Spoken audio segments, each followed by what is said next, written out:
আলাইকুম স্বাগত জানাচ্ছি আরো একটা নতুন অ্যানালাইসিস ভিডিওতে। তো ভিডিও শুরুতেই যেমনটা দেখতে পাচ্ছি যে গোল্ড আজকে আ শুরু থেকেই কিছুটা ডাউন সাইডে মুভ করছে। এখন দেখার বিষয় হলো যে গোল্ড কি আরো ডাউন হবে নাকি এখান থেকে আরো বুলিশ হওয়ার কোনো সুযোগ রয়েছে। শুরুতেই যদি আমরা ইকোনমিক ক্যালেন্ডার দেখি তাহলে আমরা দেখতে পাচ্ছি যে আজকের দিনে তেমন একটা ডেটা রিলিজ হবে না। এই ডেটাগুলো একটাও রিলিজ হবে না। যেহেতু গভর্নমেন্ট শাটডাউন এখনো চলছে। এখানে আমরা জব ওপেনিং এর ডেটা দেখতেছি। এটা রিলিজ হলে আমাদের জন্য ভালো হতো, বাট সম্ভবত এটা রিলিজ হবে না। তারপরও দেখা যাক দিন শেষে কি হয়। সম্ভবত এটা রিলিজ হবে না বলেই প্রত্যাশা করছি। তো যাই হোক, এখন এই পরিস্থিতিতে আমরা দেখতে পাচ্ছি যে গতকালকে কিন্তু প্রাইসটা ঠিক এই জায়গা থেকেই বুলিশ হয়েছিল, যথেষ্ট স্ট্রং মুভ করেছিল এখান থেকে। বর্তমানে ঠিক সেম প্রাইজে অবস্থান করছে। আপনারা যদি দেখেন তাহলে দেখবেন যে একদম সেম প্রাইসটাতেই প্রাইস এসে এখানে ওয়েট করতেছে বা এখন এই মুহূর্তে এই জায়গায় অবস্থান করছে। এখন প্রশ্ন হচ্ছে যে প্রাইস কি তাহলে এখান থেকে আবারও বুলিশ হবে গতকালকের মতো? এই প্রশ্নের উত্তর খোঁজার চেষ্টা করব। আমরা দেখার চেষ্টা করব যে প্রাইস এখান থেকে বুলিশ হবে নাকি আরও ডাউন হবে। তো প্রথমে আমরা যদি গতকালকের ডেটাটা নিয়ে আলোচনা করি, গতকালকের যে আইএসএম ডেটাটা ছিল সেটা কিন্তু ডলারের জন্য নেগেটিভ ছিল। সেই হিসেবে গোল্ড আসলে গোল্ডে আগের মতো বাইং প্রেশার থাকলে এটা বুলিশ হয়ে এই রেজিস্ট্যান্স ভেঙে যাওয়ার সম্ভব ছিল বা কথা ছিল, কিন্তু সেটা হয়নি। কিছুটা আপ হয়েছিল, কিছুটা আপ হয়ে আবারও কিন্তু দিন শেষে প্রাইসটা ডাউনেই কিন্তু এখনও ধরে রেখেছে। তো সেই হিসেবে এখন আমরা পরিষ্কারভাবে বলতেই পারি যে এখনও যথেষ্ট সেলিং প্রেশার রয়েছে। এছাড়াও আমরা যদি ট্রেন্ড লাইন ড্র করি তাহলে আমরা দেখতে পাচ্ছি যে এখানে একটা সুইং পয়েন্ট, আরেকটা এটা একটা সুইং পয়েন্ট হিসেবে ধরাও যায়। আবার বর্তমানে কিন্তু সেম ট্রেন্ড লাইনে প্রায় দেশে অবস্থান করছে। তো এখান থেকে একটা টেকনিক্যালি বুলিশ হওয়ার চান্স রয়েছে, এবং যদি এখানে প্রাইসটা সাস্টেইন করতে থাকে আরও কিছু সময় তাহলে বুলিশ হয়ে যাবে, ঠিক আছে, যদি এখানে সাস্টেইন করে।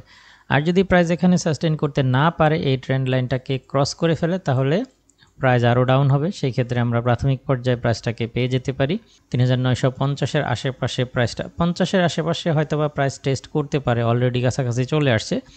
৩৯৫০কে যদি ক্রস করে তাহলে ৩৯১৯-এর দিকে প্রাইসটা নেমে আসবে। আমি এখানে আপনাদের সাথে প্রাইসটা নোট করে রাখি, বুঝতে সুবিধা হবে। ১৯-২০, ওকে, ৩৯১৯-২০-এর আশেপাশে প্রাইসটা নেমে আসতে পারে যদি ৩৯৫০কে ক্রস করে, ঠিক আছে।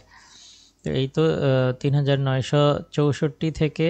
তো এখানে আজকের দিনে ট্রেডিং প্ল্যান হচ্ছে এইটাই, যে এখনও যথেষ্টই ডাউনে প্রেশার লক্ষ্য করা যাচ্ছে। যদি প্রাইস ৩৯৬৪-র উপরে সাস্টেন করতে থাকে তাহলে প্রাইস আপ হবে, আর যদি এটাকে ক্রস করে ফেলে তাহলে রিটেস্টের সাথে ডাউন হবে, ঠিক আছে। তো এই হিসাবে এখন এই মুহূর্তে ৩৯৬০-৬৪-র এই এরিয়াটা খুবই গুরুত্বপূর্ণ। আপনারা এই এরিয়াটাকে নজরে রাখুন। এখন পর্যন্ত কিন্তু এখানে কোনো রিজেকশন বা ওইরকম ক্যান্ডেল কনফার্মেশন নাই যে প্রাইসটা এখান থেকে বুলিশ হবে।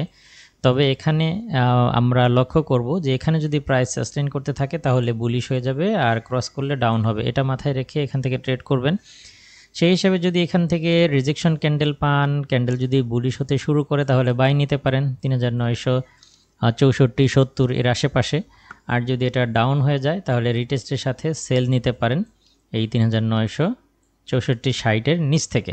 টার্গেট হবে ৩৯২০, আর বাই নিলে উপরের দিকে টার্গেট হতে পারে ৪০৩০-৩২-এর আশেপাশে, ঠিক আছে।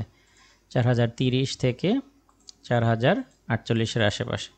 তো এখন পর্যন্ত এই যে রেসিস্ট্যান্স জোনটা এটা এখনও অ্যাক্টিভ। সো সেই হিসেবে ৪০৩০ বা ৪০৪৮-এর আশেপাশে পেয়ে গেলে সেল নিতে পারেন। এখান থেকে যদি সেল নেন তাহলে স্টপ লসটা ৪০৫০-এর উপরেই দিয়ে রাখবেন।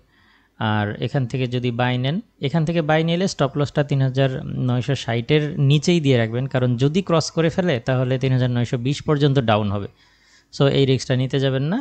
আর যাদের ব্যালেন্স কম তারা অপেক্ষা করতে পারেন ৩৯২০-এ আসলে এখান থেকে বাই নিলে ভালো হবে। আজকের দিনের বেস্ট বাইং জোন হচ্ছে ৩৯২০।